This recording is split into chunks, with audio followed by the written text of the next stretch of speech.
Alors, Michel Gueillère, vous y étiez hier soir à ce concert historique des Rolling Stones à Bruxelles. Alors, les papis du rock ont-ils été à la hauteur de vos attentes? Oui, vraiment, c'était super.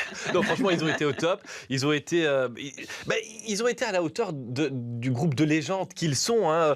C'est pas pour rien que ces gars font une carrière aussi longue. Alors, je pourrais vous parler pendant des heures des coups de cœur. Mick Jagger qui parle en français, en néerlandais, qui communique avec la foule. On voit vraiment que ces gars qui n'ont pas besoin, quand on s'appelle Mick Jagger ou Keith Richards, on n'a pas besoin de faire de la scène pour payer ses traites, son crédit hypothécaire ou ses vacances. Je crois qu'on n'a plus de crédit. C'est par le plaisir, c'est pour le plaisir qu'ils sont là et qu'ils communient avec leur public. Il faut se dire que ce concert qu'ils ont fait à Bruxelles, qui est historique pour nous, parce que ça fait plusieurs décennies qu'ils s'étaient plus produits à Bruxelles, et encore la dernière fois c'était à Forêt Nationale.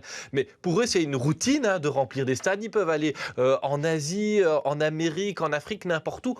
Partout dans le monde, ils vont être entourés de dizaines de milliers de fans qui connaissent leurs chansons par cœur, qui se sont parfois fait des amis, des amours, ont des souvenirs très intimes liés à toutes ces chansons qu'ils ont parfois composées, les Rolling Stones, dans les années 60. Moi, j'ai un gros coup de cœur pour Out of Time. C'est une petite ballade presque enfantine qu'ils jouent là d'intro au xylophone. Mais le plus beau, vous savez, c'est quoi? C'est de voir que ces gars, c'est une bande de copains. Ils sont là, ils ont joué ces morceaux des dizaines, des centaines de milliers de fois dans leur vie, et ils ont encore autant de plaisir. On les voit échanger. C'est pas fin, c'est pas surjoué. Ils sont juste contents d'être là.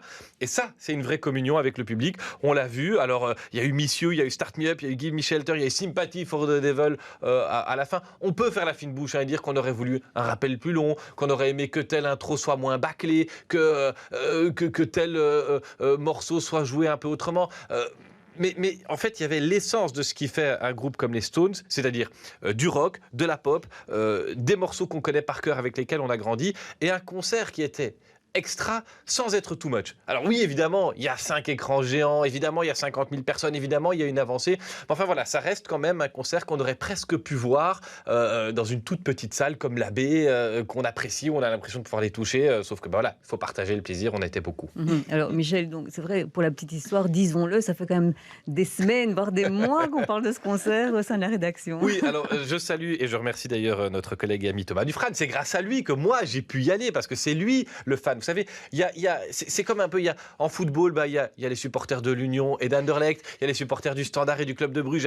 En rock, il y a les supporters, les fans des Beatles et puis ceux des Stones. Et moi, j'avoue, j'ai toujours été plus Beatles, parce que voilà, je trouve qu'il y a une magie autour de ce groupe de copains qui se sont rencontrés pratiquement dans le bus de l'école, qui ont fait une carrière de 12 ans et qui ont tout révolutionné. Mais on peut être fan des Beatles et être plein de respect pour les Stones quand même. Et puis c'est plus difficile à voir les Beatles aujourd'hui. Mais oui, voilà, bon, alors McCartney tourne encore, mais voilà, je veux dire, il faut reconnaître qu'on dit les papis du rock, c'est plein de respect. Honnêtement, moi j'aimerais être comme Mick Jagger à son âge et avoir encore cette forme et être capable de tenir 2 heures sur scène, connaître toutes les chansons. Je suis sûre, en tout cas, Michel, qu'à cet âge-là, vous tiendrez le crachoir au micro aussi longtemps sans problème. Juste un dernier mot. On a beaucoup dit, et c'est vrai, que ces places sont pas payables pour tout le monde. Moi, j'avais des places premier prix, 150 € quand même. J'y suis pas allé seul avec madame. Donc 300 € pour le couple. En plus, on se fait plaisir, on boit un verre, on mange un petit bout. Donc c'est une soirée qui est coûteuse.